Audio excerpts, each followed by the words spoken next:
بسم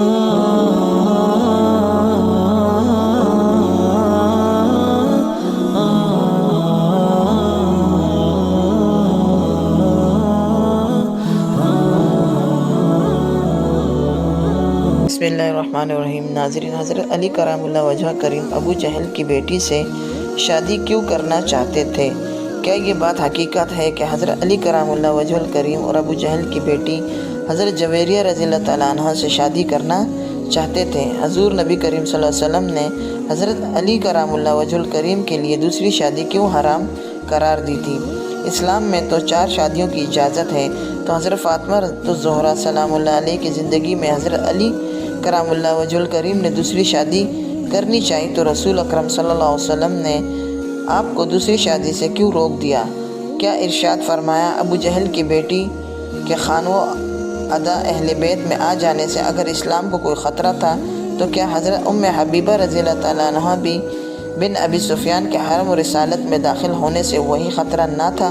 یہی ہماری آج کی ویڈیو کا موضوع ہوگا، اور آج ہم آپ کو حضرت علی کرم اللہ وجہ کریم کے حوالے سے جو ابو جہل کی بیٹی سے دوسری شادی کرنے کے ارادے کا واقعہ بیان کیا جاتا ہے، بات فراہم کریں گے۔ ناظرین، اس واقعے کو امام زین العابدین علی ابن حسین رضی اللہ تعالیٰ عنہ اور ابو مولکہ حضرت مسعود بن مخزومہ رضی اللہ تعالیٰ عنہ سے روایت کیا ہے۔ اس کی تائید رضی اللہ تعالیٰ عنہ کی ایک روایت سے بھی ہوتی ہے۔ صحیح بخاری میں، صحیح مسلم میں، ابو داؤد شریف میں یہ حدیث موجود ہے، اور سنن ابن ماجہ کے حدیث نمبر 1999 میں ان الفاظ کے ساتھ یہ حدیث موجود ہے کہ حضرت مسعود بن مخرمہ رضی اللہ تعالیٰ عنہ سے روایت ہے کہ حضرت علی بن ابی طالب رضی اللہ تعالیٰ عنہ نے ابو جہل کی بیٹی کا رشتہ طلب کیا، جب کہ نبی کریم صلی اللہ علیہ وسلم کی بیٹی حضرت فاطمہ رضی اللہ تعالیٰ عنہ ان کے نکاح میں تھی۔ جب حضرت فاطمہ رضی اللہ تعالیٰ عنہ نے یہ بات سنی تو وہ نبی کریم صلی اللہ علیہ وسلم کی خدمت میں حاضر ہوئی اور کہا، لوگ باتیں کرتے ہیں کہ آپ کو اپنی بیٹیوں کے متعلق کسی بات پر غصہ نہیں آتا، یہ دیکھیے علی رضی اللہ تعالیٰ عنہ ابو جہل کی بیٹی سے نکاح کرنے والے ہیں۔ حضرت مسعود رضی اللہ تعالیٰ عنہ بیان کرتے ہیں کہ نبی کریم صلی اللہ علیہ وسلم کھڑے ہوئے، میں نے سنا کہ آپ نے تشہد پڑھا، خطبے کے ابتدائی کلمات اور ارشاد فرمایا، پھر فرمایا، اما بعد میں نے ابو العاص بن ربیع کو رشتہ دیا، انہوں نے مجھ سے جو بھی بات کی سچی بات کی، بے شک محمد صلی اللہ علیہ وسلم کی بیٹی فاطمہ رضی اللہ تعالیٰ عنہ میرا ٹکڑا اور میرا لخت جگر ہے، مجھے یہ بات اچھی نہیں لگتی کہ تم اسے کسی آزمائش میں ڈالو،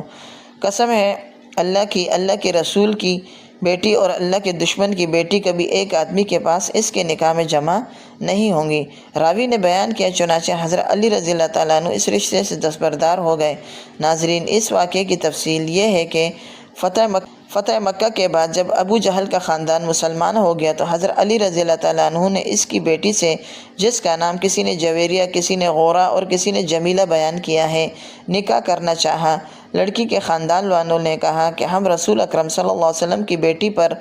بیٹی نہیں دیں گے جب تک آپ صلی اللہ علیہ وسلم سے پوچھ نہ لیں، چنانچہ انہوں نے اس کا ذکر حضور نبی کریم صلی اللہ علیہ وسلم سے کیا۔ ایک روایت کی روح سے خود حضرت علی رضی اللہ تعالیٰ عنہ نے اشارتاً حضور نبی کریم صلی اللہ علیہ وسلم سے اجازت طلب کی، اور بعض روایت سے معلوم ہوتا ہے کہ حضرت فاطمہ الزہرا رضی اللہ تعالیٰ عنہ بھی ان باتوں کا چرچا سن لیا اور جا کر اپنے والد ماجد کی خدمت میں عرض کیا کہ آپ کی قوم کے لوگ سمجھتے ہیں کہ آپ کو اپنی بیٹیوں کی پرواہ نہیں، دیکھیے یہ علی رضی اللہ تعالیٰ عنہ ابو جہل کی بیٹی سے شادی کرنے والے ہیں۔ اس پر حضور نبی کریم صلی اللہ علیہ وسلم نے ایک خطبہ ارشاد فرمایا، بنی ہشام بن مغیرہ نے مجھ سے اس بات کی اجازت مانگی ہے کہ وہ اپنی بیٹی علی ابن ابو طالب کے نکاح میں دے، میں اس کی اجازت نہیں دیتا اور نہیں دیتا، یہ کہ ابو طالب کا بیٹا میری بیٹی کو طلاق دے دے،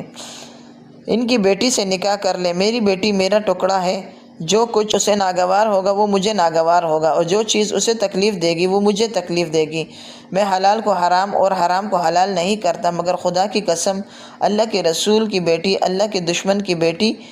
ایک جگہ جمع نہیں ہو سکتی۔ ناظرین، حضرت محمد مصطفیٰ صلی اللہ علیہ وسلم کا اپنے داماد حضرت علی کرم اللہ وجہ کریم کو حضرت جویریہ بنت ابو جہل سے نکاح کرنے سے منع کرنے میں سبب یہ نہیں کہ آپ نے اپنی بیٹی کی ایک سوکن کو بھی برداشت نہیں کیا، بلکہ سبب فقط یہ ہے کہ حضرت فاطمہ الزہرا رضی اللہ تعالیٰ عنہ رسول اللہ صلی اللہ علیہ وسلم کی بیٹی ہے اور حضرت جویریہ اللہ کے دشمن کی بیٹی ہے،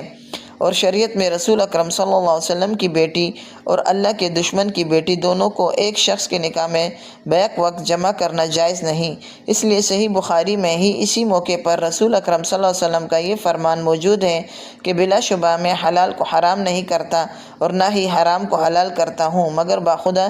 رسول اللہ کی بیٹی اور اللہ کے دشمن کی بیٹی دونوں کو بھی جمع نہیں ہو سکتی۔ ناظرین، یہاں ایک اور بات قابل غور ہے کہ یہ حدیث صحیح بخاری اور صحیح مسلم کے علاوہ دیگر احادیث کی کتابوں میں بھی موجود ہے۔ اس کے باوجود اہل تشیع اس حدیث اور اس قصے کو قبول نہیں کرتے اور اس کو امام علی رحمۃ اللہ کی شخصیت سے متعلق ایک افسانہ، جھوٹ اور بہتان قرار دیتے ہیں، جبکہ اہل سنت کی کئی کتابوں میں یہ حدیث موجود ہے اور اس روایت کو نقل کیا گیا ہے۔ ناظرین، اس امید کے ساتھ اجازت دیجیے کہ آپ کو ہماری یہ ویڈیو پسند آئی ہوگی۔ ملتے ہیں بہت جلد ایک نئی تاریخی یا تحقیقی ویڈیو کے ساتھ۔